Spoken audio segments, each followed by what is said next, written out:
شروع کرتی ہوں اللہ کے نام سے جو بڑا مہربان اور نہایت رحم کرنے والا ہے۔ ہمارے پیارے نبی حضور صلی اللہ علیہ وسلم ملک عرب میں پیدا ہوئے۔ اسی سرزمین پر پہلے بھی انبیاء کرام مبعوث ہوتے رہے۔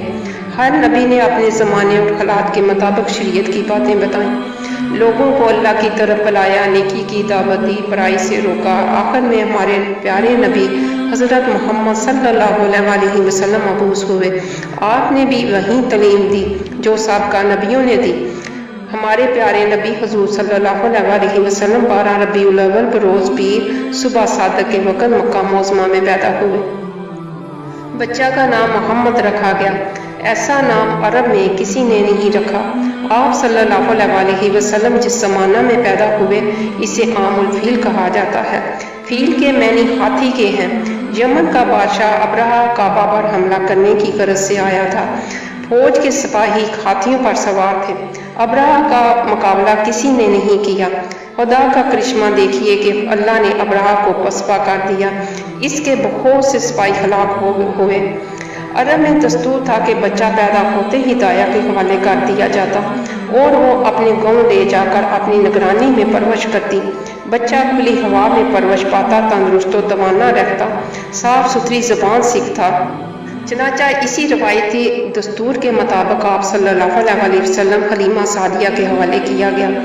آپ صلی اللہ علیہ وسلم کی عمر 6 سال کی ہوئی۔ حلیمہ سعدیہ آپ صلی اللہ علیہ وسلم کو حضرت آمنہ رضی اللہ عنہ کے پاس لے آئی۔ کچھ عرصہ بعد حضرت آمنہ رضی اللہ عنہ کا انتقال ہو گیا۔ ماں کی شفقت سے محروم ہونے کے بعد آپ صلی اللہ علیہ وسلم کے دادا عبد المطلب نے پرورش کرنے کی ذمہ داری سنبھالی۔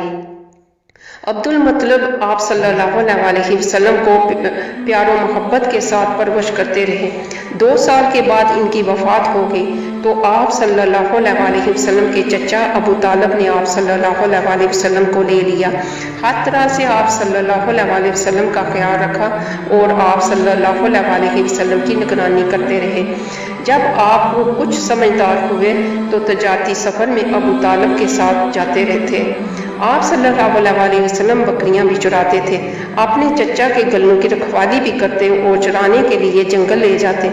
آپ صلی اللہ علیہ وسلم اپنے چچا ابو طالب کے ہمراہ کئی تجارتی سفر کیے، خرید و فروخت کے طریقے سیکھے۔ سفر کے دوران بہت لوگوں سے ملاقاتیں ہوئیں، ان سے بات چیت کی۔ آپ صلی اللہ علیہ وسلم اکثر ملک شام جایا کرتے تھے۔ مکہ میں ایک خاتون رہتی تھی، نام خدیجہ تھا۔ عورت تو تھیں لیکن باصلاحیت تھیں، وہ بھی تجارت کرتی تھیں۔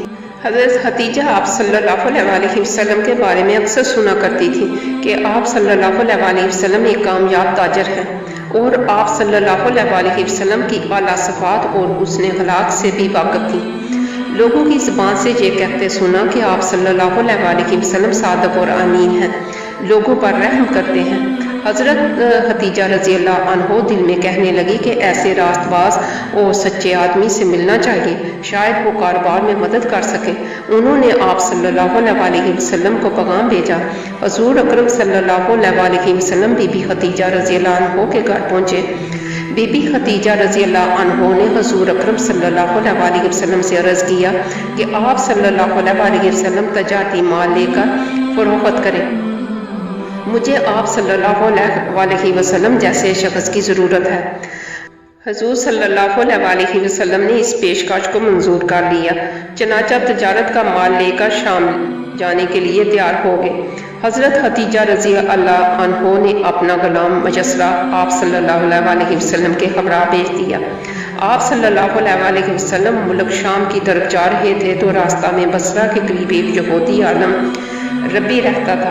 آپ صلی اللہ علیہ وسلم اس کے قریب سے گزرے۔ کچھ دیر آرام کرنے کے لیے ایک درخت کے سایہ میں بیٹھ کے ربی نے آپ صلی اللہ علیہ وسلم کو خوب غور سے دیکھنا شروع کیا اور مجسرہ کو اشارے سے اپنے پاس بلا کر پوچھا، یہ تمہارے ساتھ کون ہے؟ اس نے کہا، اس شخص کا تعلق قبیلہ قریش سے ہے۔ ربی نے کہا، خدا کی قسم اس درخت کے سایہ تلے سوائے نبی کے کوئی نہیں بیٹھتا، کاش میں اس وقت تک زندہ رہتا جب اس شخص کو نبوت ملتی۔ شام کے سفر سے واپس لوٹے، مال فروخت کرنے کے بعد جو رقم حاصل کی، آپ صلی اللہ علیہ وسلم نے حضرت خدیجہ رضی اللہ عنہ کے حوالے کی۔ حضرت خدیجہ رضی اللہ عنہ نے مجسرہ سے سفر میں پیش آنے والے حالات دریافت کیے اور آپ صلی اللہ علیہ وسلم کے بارے میں بھی پوچھا۔ مجسرہ نے سفر کے دوران پیش آنے والے واقعات اور آپ صلی اللہ علیہ وسلم کے صالح کردار کے بارے میں سب کچھ تفصیل سے بتا دیا۔ مجسرہ نے جو باتیں بتائیں اس سے آپ بہت متاثر ہوئیں اور حضور صلی اللہ علیہ وسلم کی زوجیت میں آنے کے لیے آپ صلی اللہ علیہ وسلم سے نکاح کی درخواست کی۔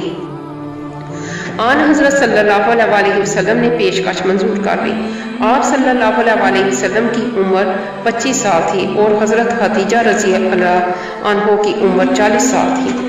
15 سال کا فرق تھا۔ نکاح ہو گیا۔ تقریب میں حضرت حمزہ رضی اللہ عنہ، ابو طالب رضی اللہ عنہ، حضرت ابو بکر صدیق رضی اللہ عنہ اور برادران قریش شریک ہوئے۔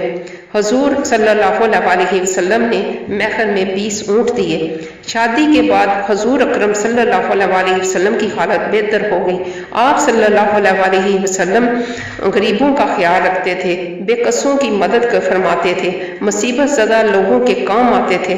قریش آپ صلی اللہ علیہ وسلم کی سچائی اور حسن اخلاق کے قائل ہو گئے۔ ہر شخص آپ صلی اللہ علیہ وسلم کی تعریف کرتا تھا۔